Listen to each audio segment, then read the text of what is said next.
judulnya adalah berkarir di masa pandemi. Jadi sesuai dengan topik yang sudah dibicarakan tadi, kita tahu bahwa saat ini COVID-19 efeknya sudah sangat terasa bagi semua kalangan, bagi semua bidang, bagi semua orang. Dan yang jelas untuk kaitannya dengan karir ada dua hal yang pengaruhnya langsung, yaitu terhadap karyawan atau employee-planner, kita sebut employee-planner, dan satu lagi adalah terhadap pengusaha atau entrepreneur. Sebagai employee-planner atau karyawan, kita sendiri sudah bisa melihat ada tiga hal yang terpengaruh atau mengakibatkan seorang entrepreneur ini menjadi apakah dia itu tetap sebagai karyawan karena kebetulan misalnya perusahaannya masih survive, tidak banyak terpengaruh, dan dia bisa bekerja seperti normal pada waktu sebelum terjadinya COVID. Ada juga yang karena perusahaannya ini terpengaruh, kemudian mengakibatkan karyawan juga kena imbasnya, sehingga ada hal-hal yang menyebabkan si karyawan ini yang fasilitasnya atau pendapatannya menjadi berkurang, sehingga dia kemudian berusaha untuk mencari bidang lain untuk menutupi usahanya yang terpengaruh oleh COVID-19. Atau juga yang paling menyedihkan adalah ada karyawan yang karena perusahaannya betul-betul sudah tidak bisa lagi efektif, tidak bisa lagi bersaing dengan kondisi COVID-19 ini, sehingga mengakibatkan PHK, maka kemudian dia beralih ke profesi yang lain. Ada juga dari sisi pengusaha atau entrepreneur, itu adalah jelas dengan COVID-19 ini mengakibatkan dia juga harus melakukan efisiensi. Bahkan mungkin juga dia mengubah bisnisnya karena ternyata bisnis yang dia jalani ini tidak bisa bertahan di masa pandemi ini.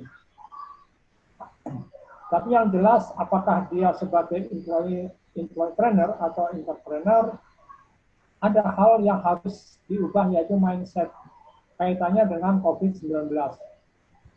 Banyak yang kita lihat dari sisi employee-planner atau karyawan itu adalah mungkin semacam panik kali ya. Semacam perasaan panik karena tiba-tiba penghasilannya berkurang dan dia harus survive, kemudian dia berubah otomatis menjadi pengusaha. Kita lihat hampir di semua grup sekarang itu adalah isinya adalah orang berjualan. Ya nggak salah sih, memang itu kita harus tetap survive dengan kondisi ini. Cuma idealnya adalah ketika orang itu pindah profesi, apakah itu sebagai dari karyawan menjadi entrepreneur, maka ada hal yang diubah, bukan sekedar kompetensi ya, bukan sekedar mengubah kompetensi, tapi ada hal lain yang sifatnya itu lebih daripada sekedar skill atau knowledge. Tidak serta-merta misalnya seorang karyawan yang karena dia bisa bikin roti atau dia itu terampil bikin menu tertentu, kemudian dia bisa jualan. Ya mungkin dari sisi jangka pendek itu bisa mengatasi dia punya penghasilan. Tetapi untuk jangka panjang, karena ini kaitannya dengan karir, idealnya adalah dia harus betul-betul memahami apa sih potensi yang dia miliki, sehingga ketika dia mengambil jalur yang lain itu masih sesuai dengan passion dia, sesuai dengan kompetensi dia, sesuai dengan hal-hal yang dia miliki sebagai sesuatu yang kelebihan. Sebagai entrepreneur pun demikian. Jangan idealnya adalah ketika dia sudah menjadi pengusaha, jangan kemudian beralih bidang lain yang sebenarnya tidak inline dengan bidang usahanya. Idealnya seperti saya pernah dengar itu adalah misalnya Singapore Airlines. Singapore Airlines itu kita tahu bahwa penerbangan saat ini kan sedang goyah. Jadi penerbangan sangat terpengaruh. Dan Singapore Airlines kita tahu kelebihan dia Singapore Airlines adalah dari sisi pelayanan ya, kita pelayanan, dan dia mengubah jadi Singapore Airlines itu membuka restoran dengan memberikan pelayanan yang diberikan oleh pramugari. Jadi pramugari itu adalah tugasnya menjadi pelayan. Tapi itu masih saya rasa masih sejalan ya, karena walaupun bisnisnya dari penerbangan menjadi restoran, tetapi kelebihan di Singapore Airlines ini adalah sisi pelayanan. Maka dia tetap memanfaatkan pelayanannya, cuma dalam hal ini adalah sebagai bidang restoran, bidang kuliner. Gitu. Nah, berbicara mengenai pengenalan diri ini, banyak dari kita tidak sadar bahwa selama ini, termasuk saya dulu juga setelah saya evaluasi, setelah saya introspeksi, saya sekian lama bekerja, sepertinya saya itu dulu kenapa saya bekerja di kantor, itu ya karena semacam tradisi aja bahwa setelah lulus kuliah berarti bekerja. Saya tidak lagi berpikir apa sih sebenarnya strength and weakness saya. Gitu. Nah, ketika kemudian sekian lama bekerja, baru saya sadari bahwa sebenarnya saya ini ada punya hal yang membuat saya itu sebenarnya bisa puas kalau saya bisa mengembangkan apa yang saya punya passion, gitu, apa yang sesuai dengan bidang minat saya itu. Selama ini memang saya bekerja itu adalah menghasilkan uang dan menjadi tenang setiap bulan, tanggal tertentu, tanggal 25 atau tanggal 1 kadang-kadang itu kita dapat gaji. Tapi itu membuat kita terlena, kemudian setelah sekian lama saya baru sadar bahwa ada hal yang belum saya kembangkan. Makanya 4 tahun yang lalu saya memutuskan bahwa untuk keluar dari zona nyaman, mencoba untuk kembali ke jati diri saya sih sebenarnya, kelebihan saya apa sih, apakah selama ini sudah tidak sesuai. Oke, berbicara mengenai pengenalan diri ini, kita teringat ada teori yang sangat terkenal yaitu Johari Windows. Johari Windows ini dia bilang dari sisi manusia itu ada aspek yang orang lain tahu dan orang lain tidak tahu. Dari diri saya tahu, orang lain tidak tahu. Ada yang pertama adalah open area. Open area ini adalah sisi di mana orang lain tahu mengenai kita, saya juga tahu. Ini adalah hal-hal yang sangat umum, informasi mengenai kita yang kita dengan terbuka memberi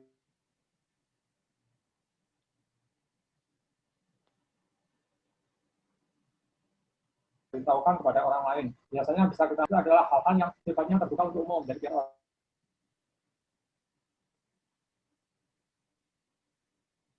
orang lain tahu, saya tidak tahu. Kemudian ada saya tahu. Nah, ini adalah hubungannya dengan hal-hal yang sifatnya rahasia, disebut dengan hidden area. Hidden area ini adalah informasi-informasi yang sengaja kita tidak berikan kepada orang lain dengan alasan tertentu, misalnya untuk alasan keamanan, password misalnya, atau untuk alasan supaya hubungan kita nyaman dengan apakah itu pasangan kita atau teman kita atau saudara kita. Ya.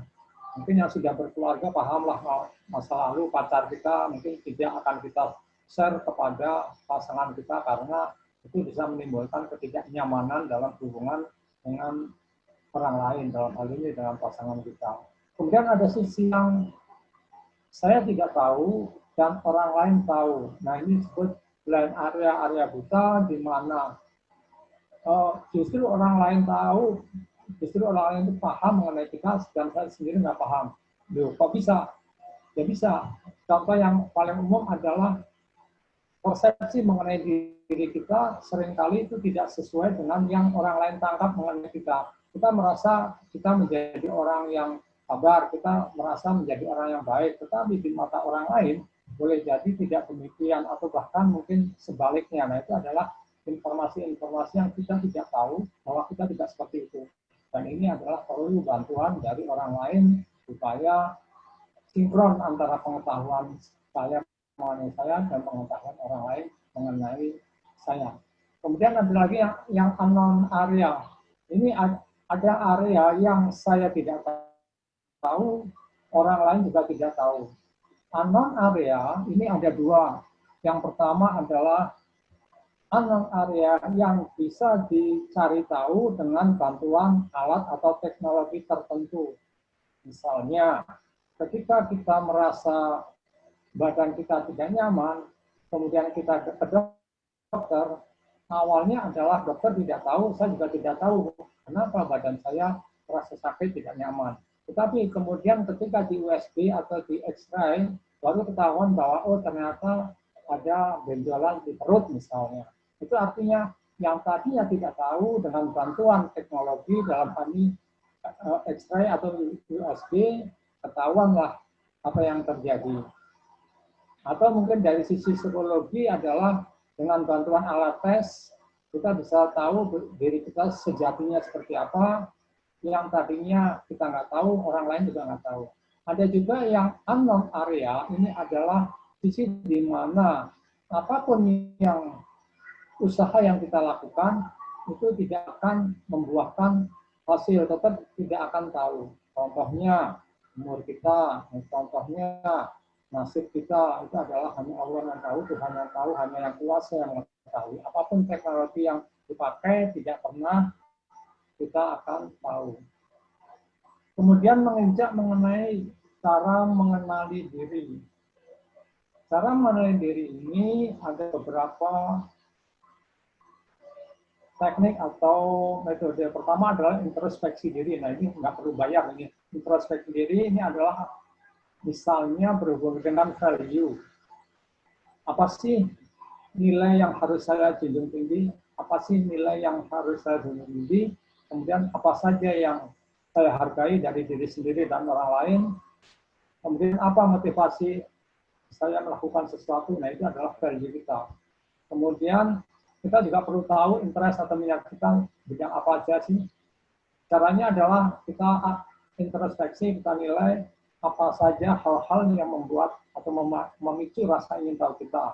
Biasanya kalau kita membuka Facebook atau membuka artikel, apa sih yang kita cari di Google Search itu apa sih yang kita tuliskan. Nah itu adalah sebenarnya itu berhubungan dengan minat kita. Kemudian bisa juga dilihat apa sih yang dilakukan mengisi waktu luang. Walaupun mungkin sekarang lagi tren nih, tiba-tiba orang jadi pada menanam bunga, menanam tanaman tertentu. Nah itu apakah memang itu minatnya atau tren? Nah itu perlu kita kaji lebih jauh. Atau apa yang membuat Anda merasa kagum yang terhadap seorang yang kita kagumi itu, kita perlu tahu apa sih yang membuat dia kagum. Ketulusan dia, kegantengan dia, mungkin kalau anak-anak itu minat kita berarti pada aspek-aspek tersebut. Kemudian karakter ini atau kepribadian, bagaimana cara kita bergaul, kemudian apakah termasuk terbuka, tertutup, apakah Anda memutuskan berdasarkan perasaan atau berdasarkan logika, dan seterusnya. Kemudian dari introspeksi diri ini kita juga bisa melihat strength and weakness. Apa sih kelebihan baik dari sisi psikologis maupun dari fisik. Saya ini punya fisik yang kuat, bisa ngangkat sampai kemudian 100 kilo misalnya. Atau dari sisi psikologis, saya ini orang yang terbuka, orang yang tidak mudah terbawa emosi, dan seterusnya. Kemudian kita juga bisa melihat apa yang sering mendapatkan pujian dari orang lain. Kita analisa, biasanya orang itu memuji saya karena apa? Nah itu adalah bisa melihat kecenderungan kita, strength, atau juga weakness. Apa sih yang orang sering kritik mengenai saya, saran yang diberikan orang lain, atau saya itu biasa dalam hal apa? Nah itu adalah, itu juga menjadi strength weakness. Kemudian selain introspeksi diri, ini adalah masukan orang lain. Ini tadi yang blend area ya, jadi seringkali persepsi mengenai kita seperti yang saya utarakan tadi itu berbeda dengan apa yang dirasakan oleh orang lain. Nah ini perlu kita masukkan bagaimana sih orang lain memandang saya, dalam bahasa langsungnya, menurut lo Bu ini gimana sih, kan gitu kalau bahasa tahunya. Kemudian apa yang disukai orang lain terhadap dirinya. Jadi saya ini menurut orang lain saya ini bagus dalam hal apa. Kemudian ada juga masukan apa sih yang diharapkan orang lain dari saya. Nah, ini bisa masukan orang lain bisa dilakukan formal, bisa juga non formal. Kemudian ini ada alat bantu. Alat bantu ini adalah kalau dari sisi yang psikologis itu ada asesmen psikologis, ada yang online maupun offline. Alat bantu ada juga yang tadi fisiologis, ya, fisik, misalnya USB, X-ray, atau CT scan, dan lain-lain. Kemudian kalau yang psikologis, selain asesmen psikologis, bisa juga dengan bantuan psikolog, atau bisa dengan bantuan konselor yang berpengalaman, ya, profesional. Kemudian meningkat ke manfaat. Apa sih manfaatnya kalau kita sudah tahu mengenai strength and weakness kita? Sudah pasti bahwa kalau kita sudah tahu strength and weakness kita, salah satunya adalah kita lebih toleran pada orang lain. Ketika saya menyadari bahwa saya ini orangnya seperti misalnya berbeda dengan orang lain, maka ketika kita mengalami konflik atau perbedaan pendapat atau masalah dengan orang lain dalam kaitannya dengan hal-hal yang perbedaan, maka kita sudah bisa lebih toleran bahwa saya memang berbeda dengan orang lain. Jadi nggak wajar aja kalau orang lain itu misalnya marah atau tidak suka atau tidak nyaman. Karena memang setelah saya amati, saya ini berbeda dengan pasangan kita, saya berbeda dengan teman saya berbeda dengan saudara saya, dan lain-lain. Kemudian tentu kita bisa lebih bersyukur dengan kondisi buruk. Artinya kita bisa membandingkan bahwa kita punya kelebihan yang mungkin tidak dimiliki oleh orang lain. Kemudian kita bisa merencanakan ke depannya. Nah,